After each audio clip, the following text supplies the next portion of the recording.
छोटी सी मदद बड़ी खुशी। अल्लाह मदद करने वालों को पसंद करता है।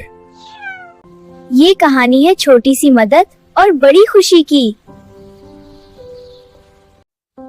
आज का दिन बहुत अच्छा लग रहा है।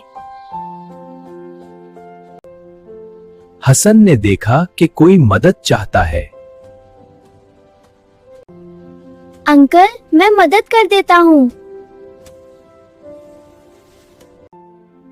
अल्लाह तुम्हें खुश रखे बेटा। छोटी सी मदद दिल को खुशी दे गई।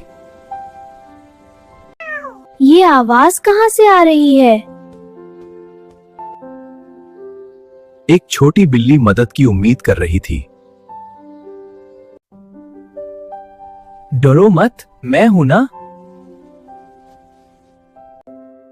अल्लाह को अपनी हर मखलूक से मोहब्बत है।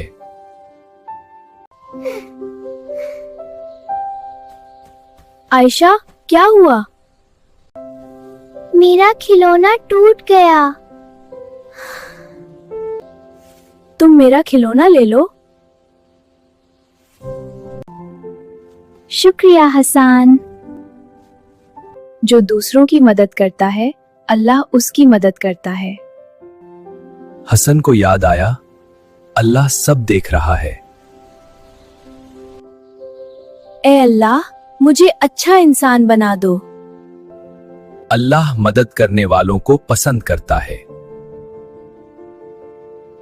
छोटी मदद बड़ी खुशी बन जाती है। बच्चों, आज आप किसकी मदद करोगे? मदद एक इबादत है। अल्लाह हमारे दिलों में मोहब्बत और दूसरों की खिदमत का जज्बा डाले। आमीन।